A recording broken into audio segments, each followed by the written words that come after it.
What kind of financial voting support would Biden lose if he went straight up ceasefire? I love this question. And so I saw like just this afternoon a Pew poll about this very thing, because we talk about it all the time, is that, Biden's base for the most part is very strong in their opinions that, we need to do a ceasefire. And we always said there had to be, so like Biden, look, he's not stupid, like, and neither of his handlers, like they can do math just like we can. There has to be some reason for it. And I think that this might shed some light on this. Look how you just have it ready. What? You just have it ready. Yeah, I prepped it before we start. So we're just learning how to do this shit. So it's gonna be some bumps along the way. But so this is a Pew poll that was I think it came out March 24th, something like that. It's pretty recent. But so they sampled a couple thousand Americans, and it's like views on why they're fighting, regardless of whether they approve of how Israel is fighting the war. Most U.S. Jews, 89% see Israel's reasons for going to war against Hamas as valid. Now, that really jumped out at me, because so Jewish Americans vote, they are the second highest voting demographic for the Democratic Party. The highest is Black Americans at like 85%, and then right after them is Jewish Americans at like 77%. So if you're a Democrat and you're looking at this and you say 90% of a major voting bloc is supporting this war, that might give you pause. I'm not saying that's the moral or correct thing to do, but I can see how that could factor in there. And then it says that 18% of Muslims see Israel's reasons valid, which, no surprise there. But there are far fewer of the Muslim population than there are. So we talk about, like the Muslim population in Michigan and everything, but it pales in comparison to the Jewish population in the United States. And so if they're making a calculated, risk just on the numbers, that might be why. I don't know if that's what it is, but, that's one reason. Have you guys heard anything about that? Yeah, no, it's actually interesting. I mean, you're. I mean, these numbers are exactly correct, but it's actually interesting thought experiment here, because while Jewish people are currently outnumbering Muslim people, that's not going to be the case for long. I mean, one of the reasons that Jews often find themselves in pots of boiling water is because they are always a minority group, because they are a non-evangelizing religion. And so when you have a non-evangelizing religion, you don't grow the population other than through the traditional means that we all love and enjoy.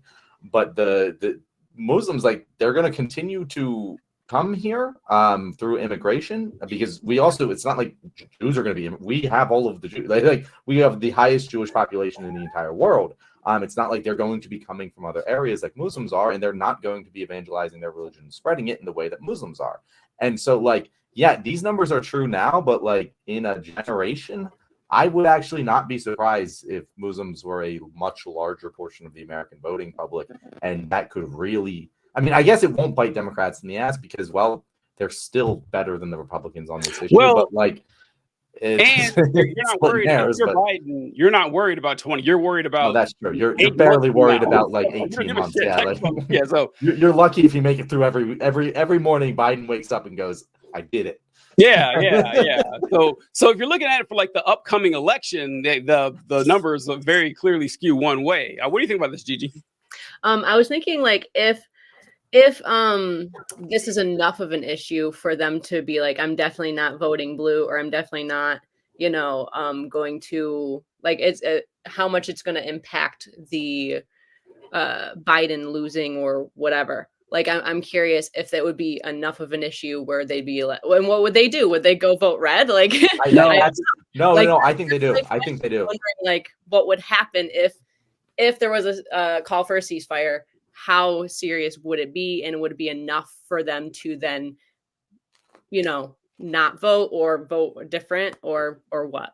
If you are so ideologically entrenched in supporting Israel, you clearly have no problem supporting fascism. And so, like, if the choices are not Israel versus fascism, well, that's basically what the choice is right now. So I don't know. Obviously on an individual level, you're going to have people who won't vote for Trump, but I don't know how much I could count on anyone who is that steadfastly pro-Israel to be like, well, we can't vote for Trump. Like I don't know.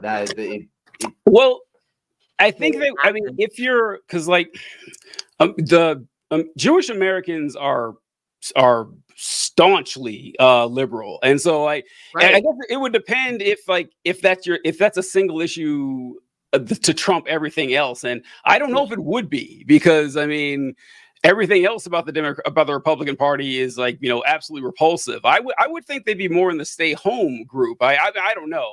They might be in the stay home group. That's what I'm thinking. But that's still a problem. Stay home. It's still a problem. Yeah, it doesn't help Biden. But this next chart interests me even more, where it was talking about Americans are divided and how many and many are uncertain whether Biden is striking the right balance in the Israel-Hamas war. So 22% think that he's favoring the Israelis too much. 21% says he's striking the right balance. He's Joe Biden's knocking it out of the park. Everything's going swimmingly here. And then 16% say that he's favoring the Palestinians. So closer than I would have expected these two numbers, honestly. Mm-hmm. Oh shit. Wow. But what's really important, and this is why which is what I've been saying for a long time, I don't know. This will hurt Biden, but I don't know how badly it's going to hurt him. Is that 40% are not sure? Because what I've been saying about this for a long time is that I thought if it ends, before the summer, that people will forget about it because they forget about everything. And second, a lot of people just don't care. Because we end up, we have this everyone's like this, is that we have this tendency to think that everyone is thinking like we are, like, oh my God, there's a genocide going on. But a lot of people just don't care. People almost never vote on foreign policy shit. They vote on domestic shit. And 40% of the population is not sure. Bro, if you're not sure right now, you just don't give a fuck. You just don't. You don't care at all. And that is a massive chunk of the population. So combining those two factors, that, Biden calling for, he has called for the ceasefire, but it's like a soft ceasefire. It's a temporary ceasefire in which Hamas or the Palestinians give up, their POWs, but the Israelis don't have to. It's all in the Israelis' favor. That could lose you a bigger voting block than not doing anything. And the fact that a lot of Americans don't really seem to care. I can see it makes more sense to me why they've been acting this way. Now that I see these numbers, mm-hmm. It is very telling that 16% of the country thinks that he's favoring Palestinians too much. In what way? I don't even know. Because he's sending aid.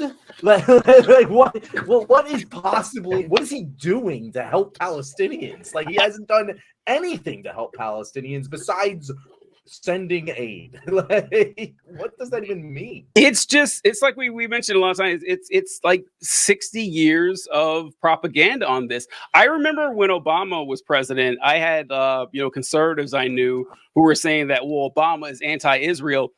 And they said this days after Obama approved a package for $30 billion of aid to Israel. It's what are you talking about? He's anti-Israel. It's you can't be pro-Israel enough. And so, oh my God, you're dropping expired food onto the heads of Palestinian folks. Looks like you hate Israel. It's that's what I think. Anti-Semitic fuck. Yeah, right. Yeah, it's absurd. That 40% is privileged. well, yeah, privileged. They can just whatever. Yeah, it's privilege and apathy. I just people just don't. Oh, I hate it. I hate it so much because this consumes us all the time. But it's just there's so many people who couldn't tell you the basics about what's going on, in Israel and Palestine right now. I think a lot of people will just like hear what their family members say and they're like, oh, well, this family member thinks this family, they're really like, everyone's really like heated and like divided. And it's like, I don't know. I feel like that's what a lot of people do is they Oh won't yeah. like, engage at all. And so they'll just be like, that's why maybe like abortion issues are more of like a thing because it directly affects them, you know, like you said, like the whole foreign policies, foreign issues, it just doesn't affect like the day-to-day person that they'd be No. like, you know, they're like, I know people are fighting about it, but I don't know. And you know, Doesn't affect me. I'm not. yeah, Care too exactly. much That's about really it. what it comes down to is how does it affect me and myself and I? And it's sad, but it's how it is. So